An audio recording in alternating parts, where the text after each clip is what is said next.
좋은 때가 좀 오래 지속됐으면 하는 마음을 갖고 있습니다. 여러분도 하루하루 기쁘고 즐거운 삶이 계속될 수 있기를 간절히 축원합니다. 네, 제가 오늘 말씀을 증거하면서 여러분과 짤막하게 유대인 창의성의 비밀이라는 이 책 속에 담겨 있는 우리가 주목해야 될 유익한 점을 한 가지 나누면서 시작할 수 있기를 바랍니다.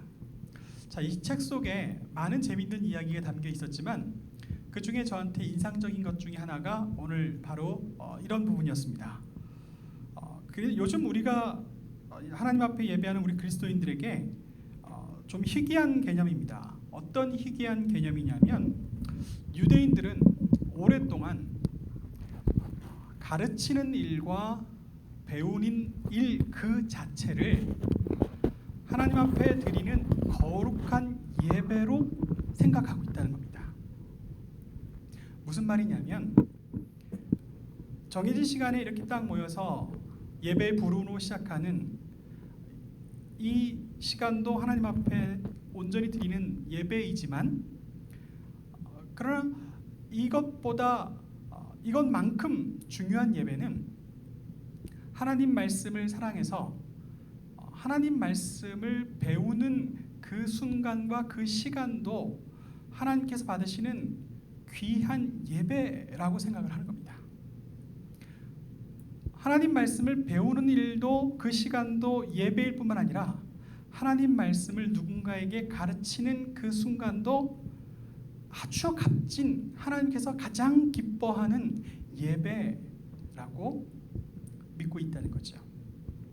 우리가 기도하거나 찬양하거나 또 말씀을 같이 읽는 이 시간, 이렇게 압축된 이 시간이 우리에게 소중해서 한 주도 빠짐없이 나아오는 우리들의 모습처럼 유대인들에게는 하나님 말씀을 읽고 배우고 공부하고 연구하는 것이 너무나 중요한 예배여서 단 하루도 빼놓지 않는다는 점입니다. 이 점은 우리 그리스도인들과 많이 달라요. 우리 그리스도인들은 정해진 시간에 모여서 이렇게 함께 예배하는 것을 매우 중요하게 여기지 하나님 말씀을 열심히 배우고 공부하는 것은 그렇게 잘하지 못합니다. 여기에서 그리스도인들과 유대인의 차이가 시작된다고 이야기를 하고 있습니다. 그리스도인들이 대체로 믿음을 갖고 있지만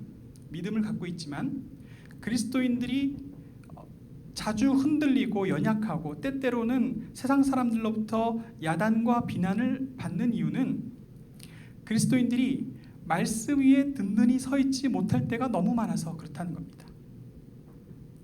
내가 예수를 믿는다고 말하지만 내가 믿는 예수에 대해서는 다른 사람들에게 잘 이야기할 수 있는 능력이 부족하다는 거예요. 우리가 그리스도인이라고 말하지만 대체로 하나님 말씀이 어떠한지 제대로 잘 알고 있는 그리스도인들은 참 드물다.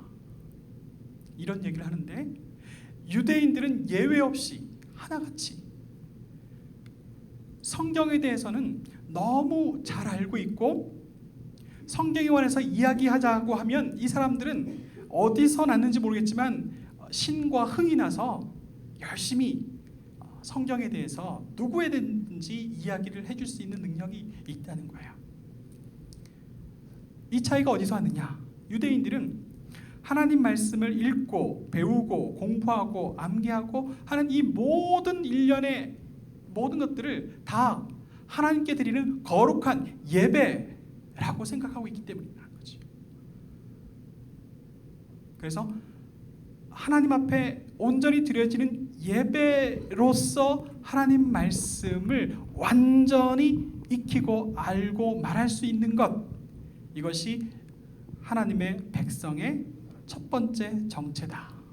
이렇게 말을 하고 있습니다.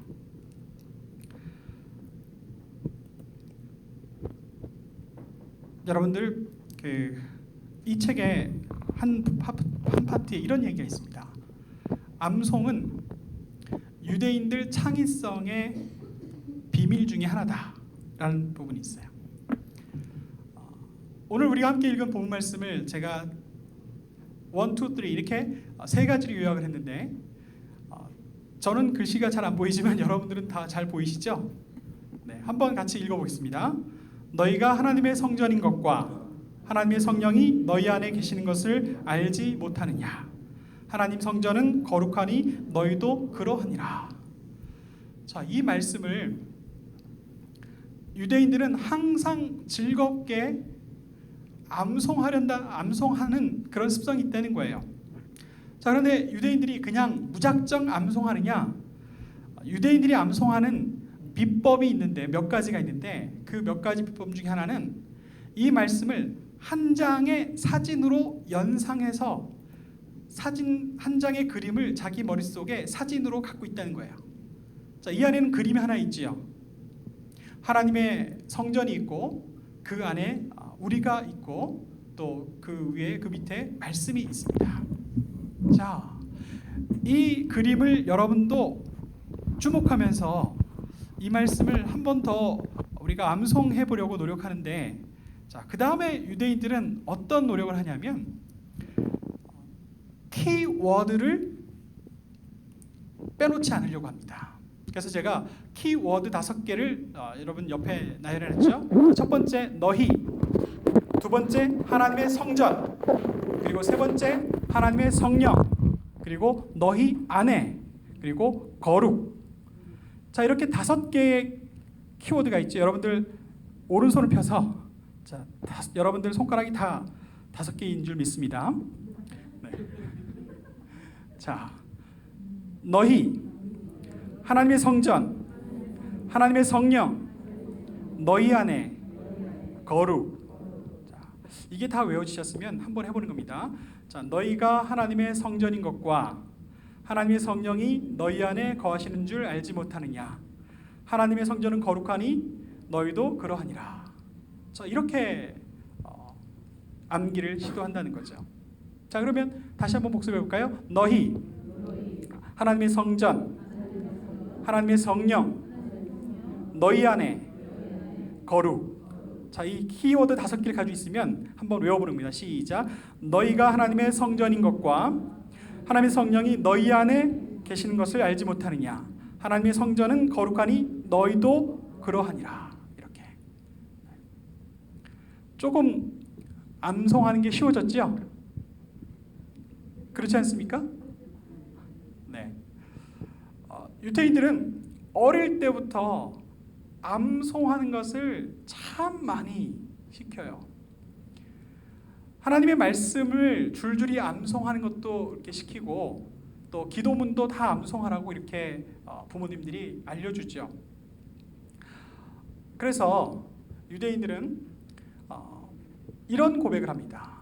송이꿀보다 더 단 하나님의 말씀. 성경 시편에 보면 그런 구절이 있어요. 하나님의 말씀이 달고 단데 송이꿀, 꿀송이보다 더 달다라는 이런 표현을 하죠. 실제로 이 말씀이 정말 그러한지 제 유대인 친구에게 물어봤어요. 정말 하나님 말씀이 송이꿀보다 더 달더냐? 그랬더니 그렇대요. 정말? 그러면서 자기 어릴 때 이야기를 하는 겁니다. 자기가 어릴 때 엄마가 성경을 암송하라고 어디를 암송하라고 알려주고 같이 암송을 한답니다. 그러면 성경을 엄마랑 같이 다 암송하면 자기가 어릴 때 먹고 싶었던 그 사탕단지, 저 위에 있는 사탕단지에서 잘했다고 그 사탕단지에서 맛있는 초콜릿과 사탕을 꺼내서 준다는 거예요. 어릴 때 그걸 먹고 자랐다는 거죠. 그게 오랫동안 몸에 익숙해지니까 사탕을 먹기 위해서, 초콜릿을 얻기 위해서 열심히 하나님의 말씀을 암송했는데 이제는 어떻게 됐냐? 뒤바뀌어가지고 하나님 말씀을 암송하면 입에서 침이 샥 나온다는 거예요. 하나님 말씀을 암송할 때 입에 이 단 것을 끌어당기는 그 단 것을 맛봤을 때 그 행복함, 그 기쁨, 그게 자동으로 나온다는 겁니다. 그러니 하나님 말씀이 송이꿀보다 더 단 말씀이라는 게 맞다는 거죠. 그리고 많은 그 기도문들을 갖고 있는데 이 기도문들 어떻게 다 암송할까 했을 때 제가 아까 연상법을 가르쳐 드렸잖아요. 유대인들 머릿속에는 그림들이 수많은 그림들이 있어요. 그러면 그 기도를 할 때는 그 그림을 꺼내서 암송을 하는 겁니다. 제가 부임 때부터 지금까지 축도 전에 길 떠나는 이를 위한 기도문을 여러분들에게 기도해 주고 있었죠. 자, 길 떠나는 이를 위한 기도문. 이 기도문을 제가 어떻게 외우고 있을까요? 연상법입니다. 자, 여러분들 사랑의 하나님께서 우리 앞에 계셔서 우리의 삶을 이끌어 주시기를 원합니다. 이렇게 기도하잖아요. 하나님께서 앞에 계셔서 앞에 계신 분이 이끌어 주시는 그 기도를 드린 겁니다. 자, 그 다음에 연상법. 하나님께서 어디? 하나님께서 사랑하는 우리 영광교회 교우들 뒤에 계셔서 항상 우리가 지치고 힘들 때 힘껏 밀어주시기를 원합니다. 이렇게 기도하죠. 그 다음에 세 번째, 하나님께서 사랑하는 우리 영광교회 교우들 옆에 팔짱 껴주셔서 혹시 넘어지더라도 팔짱으로 끼고 있으니까 어떻게 하죠? 일으켜 주실 수 있잖아요. 혹시 넘어지더라도 우리를 일으켜 주옵소서. 그 다음 하나님은 사랑하는 하나님께서 우리 영광교회 교우들 밑에 계셔서 혹시 우리가 인생 살아가다가 이 세상의 구멍, 함정에 빠져서 깊이 추락할 때가 있을 텐데 그때 우리 밑에 계신 하나님께서 우리를 어깨에 들쳐 엎으시고 그 구멍을 빠져나갈 수 있도록 우리를 받쳐주시는, 그래서 사랑의 하나님께서 우리 영광교회 교우들 밑에 계셔서 혹시 우리가 구덩이에 빠질지라도 우리를 끄집어 내어 주옵소서. 이렇게 기도합니다. 그리고 사랑의 하나님께서 우리 영광교회 교우들 위에 계셔서, 우리 라스베가스는 항상 햇볕이 충만한 곳이니까 저 뜨거운 태양처럼, 태양같이 이루 말할 수 없는 은혜를 우리에게 쏟아 부어 주옵소서. 이렇게 기도를 하지요. 유대인들은 수많은 기도문들을 이렇게 수많은 그림 하나씩 꺼내서 아주 분명하게 보는 것처럼 완벽하게 암송해서 기도를 하고 있습니다. 제가 여러분들에게 하나 더 소개해드릴 기도문이 있습니다. 갓난아기를 엄마가 돌보면서 제일 소중하게 하는 일이 그 아기를 목욕시키는 일이에요. 유대인 엄마가 목욕시키는 아기를 위해서 기도하는 기도문이 있습니다. 이 기도문도 하나의 그림을 갖고 있어야 완벽하게 암송을 할 수가 있죠. 그래서 제가 그 기도문을 소개해 드릴 겁니다. 여러분들 글씨가 다 보이시나요? 잘 안 보이시죠? 그러면 이제 제가 한번 해보겠습니다. 아기가 이렇게 목욕통이 있습니다. 목욕통에 있는 아기를 이렇게 물을 이렇게 부어서 씻기 시작하죠. 그 다음에 이 베넷 수건 같은 거에다가 비누를 살짝 묻혀가지고 이제 아이를 이렇게 닦아주는 겁니다. 자, 얼굴을 이렇게 뽀얗게 닦아주면서 엄마가 어떤 기도를 할까요? 이렇게 기도합니다. 하나님, 이 아이의 얼굴로 하늘을 바라보며 하늘 소망 갖고 살게 하소서 하고 기도하는 겁니다. 아이를 목욕시키면서 얼굴을 닦을 때 하나님, 이 아이가 이 얼굴로 하늘을 바라보면서 하늘 소망을 갖고 살게 하소서 하고 기도하면서 목욕시켜 주는 거예요. 자, 그 다음에 손가락으로 이렇게 베넷 수건을 이렇게 돌돌 감아가지고 아이의 입안을 넣어서 입안을 헹궈주면서 씻겨주죠. 그러면서 어떻게 기도하냐면, 하나님, 이 사랑하는 아이의 입에서 나오는 모든 말들이 축복의 말이 되게 해주십시오 라고 기도합니다. 그리고 아기가, 목욕통 안에 있는 아기가 이렇게 물장구 칠 때 그 손을 딱 잡고 손을 이렇게 씻어주면서 뭐라고 기도할까요? 기도하는 손, 칭찬하는 손이 되게 하옵소서. 그리고 발을, 아주 오동통한 발을 이렇게 닦아주면서 이 손과 발을 통해 온 민족이 먹고 살게 하소서. 그리고 머리를 감겨주면서 이 머릿속에 지혜와 지식이 가득 차게 하소서 하고 기도합니다. 그리고 가슴을 구석구석 닦아주면서 나라와 민족을 사랑하는 마음을 주소서. 5대양 6대주를 품고 살게 하소서. 그렇게 기도합니다. 그리고 배를 어루만지면서 깨끗이 닦아주면서 오장육부를 튼튼히 해주시고, 그리고 용기가 이 안에서 솟아나게 해주소서. 그리고 여러분들 좀 민망하지만 아이의 조그마한 성기를 닦으면서 이 아이의 이 거룩한 성기를 통해 거룩한 백성을 주소서. 순결하여 축복의 자녀를 주소서. 이렇게 기도합니다. 그리고 엉덩이를 닦아주면서 구석구석 닦아주면서 교만하지 않고 겸손한 자리에 앉게 하소서. 그리고 마지막으로 등을 닦아주면서 부모를 의지하지 않고 보이지 않는 하나님을 의지하게 하소서. 이렇게 기도를 하죠. 이 모든 순간이 다 예배라는 거예요.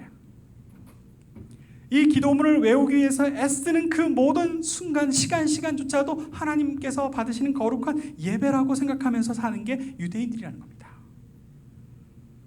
거기에 비해서 우리 한국 사람들은 암송하는 것을 무지무지 싫어해요. 왜 그럴까요? 학교에서 못 외우면 맞았기 때문입니다.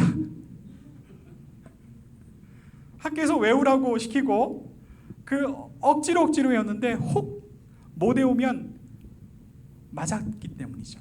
부모에게, 선생님에게 맞았던 습성이 있어서 외우는 것 하면 두렵고 싫고 멀리하고 싶은 거예요. 그러니 유대인과 우리 한국 사람들에게는 큰 차이가 있죠. 제가 웃으라고 드리는 이야기입니다. 한국에서는요, 지난 10년 전에 유행했던 조크예요. 70된 할머니가 오랜만에 초등학교 동창회를 갔대요. 초등학교 동창회 가서 재미난 시간을 보내고 있는데 그 테이블에 있는 자기 친구가, 얘들아 너희들 혹시 초등학교 국민학교 때 교가 생각나냐? 그랬더니 아니 나 다 잊어먹었어. 난 몰라. 그랬더니 나는 초등학교 때 우리 교가를 다 아직도 부른다. 오 그래? 그럼 한번 불러봐 해서 그 초등학교 교가를 다 알고 있다는 그 할머니가 노래를 불렀습니다. 동해물과 백두산이 이렇게 불렀어요. 그걸 듣고 있던 동창들이 다 놀라면서 이야 너 어떻게 초등학교 교가를 아직도 기억하고 있니? 하고 막 칭찬을 했대요. 그리고 이제 한 할머니가 집에 돌아와서 그날 있었던 이야기를 할아버지한테 얘기했답니다. 여보 글쎄 걔는 아주 머리가 총명해서 우리 초등학교 때 교가를 아직도 다 외우고 있더라고. 오 그래? 혹시 생각나면 한번 불러볼래? 하고 할머니께 할아버지가 요청했더니 할머니가 아 그래 내가 한번 좀 불러볼게요 하고 할머니가 불렀어요. 동해물과 백두산이 이렇게 부르니까 할아버지가 듣다가 그 우리 학교 교과랑 똑같은데?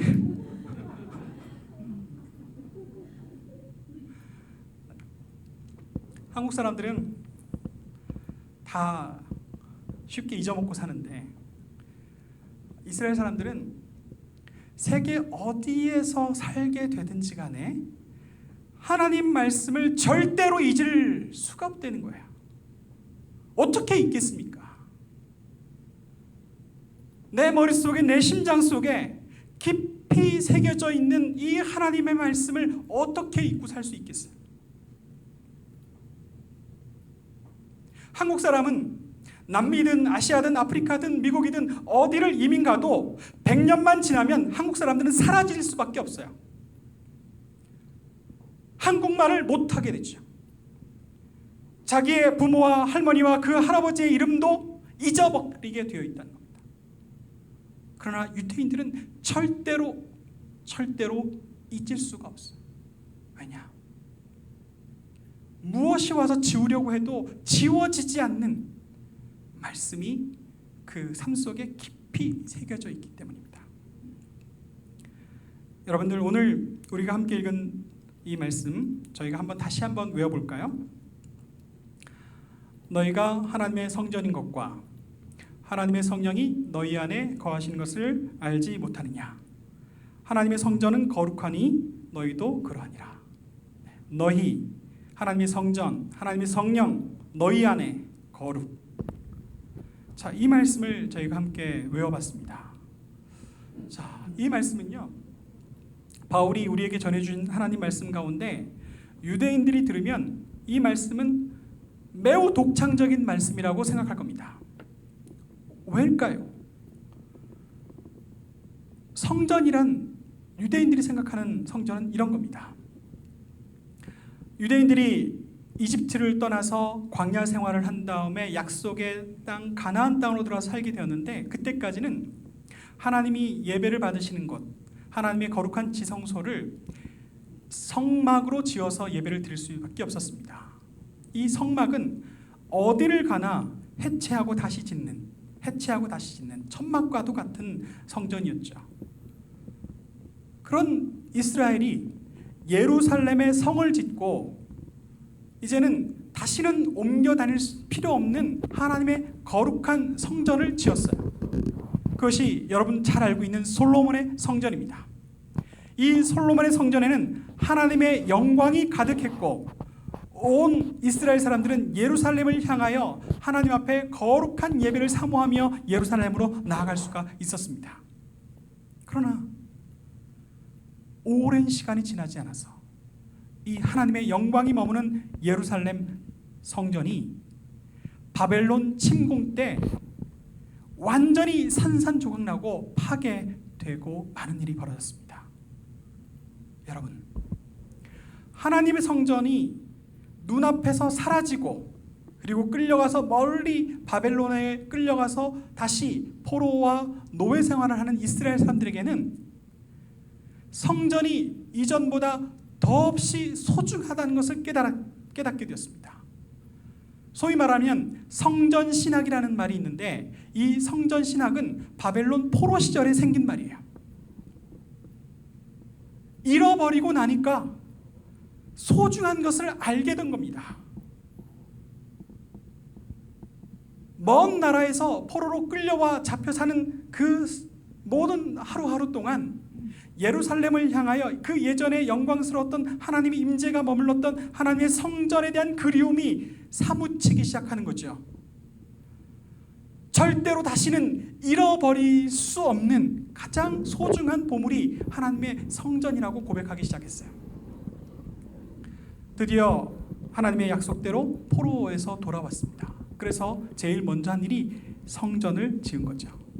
이 수룹바벨의 성전은요, 예전 솔로몬의 성전에 비하면 형편없이 작고 초라한 성전이었습니다. 그렇지만 이스라엘 사람들이 작고 초라한 성전이었지만 소중하게 생각할 수밖에 없었습니다.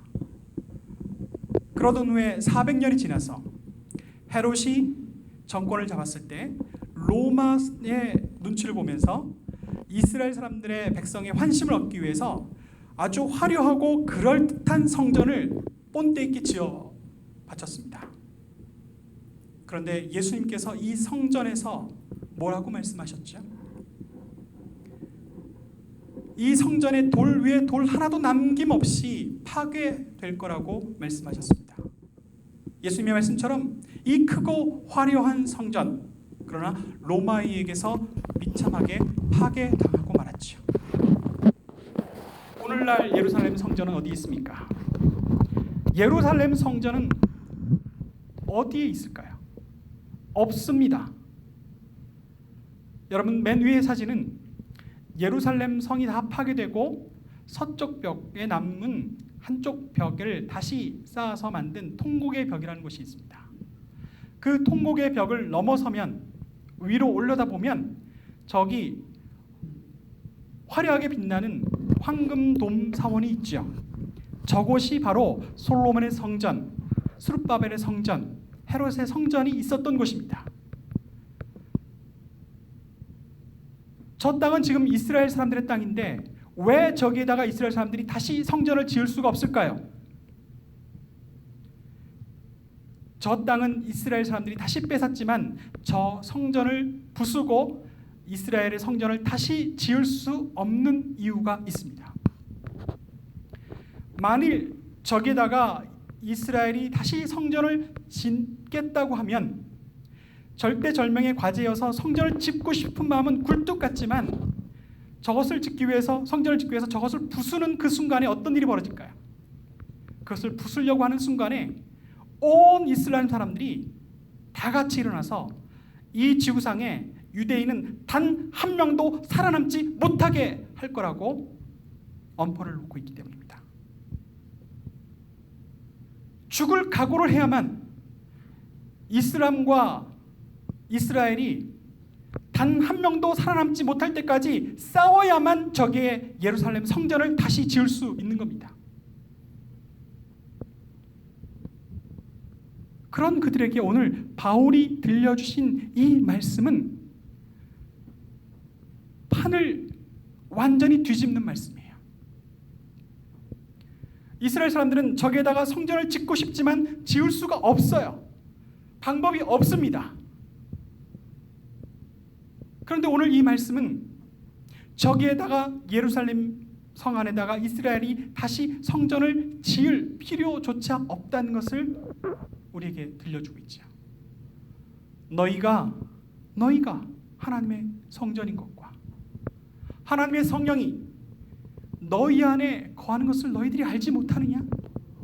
만약에 이걸 알지 못하면 이슬람과 이스라엘이 단 한 명도 살아남지 않을 때까지 싸워야만 합니다. 아마겟돈 전쟁이 일어나면 그 둘만 다 사라질까요? 아니요. 온 지구에 살아있는 모든 인간들이 다 사라지게 되겠죠. 그러나 오늘 이 말씀을 들으면 어떻게 됩니까?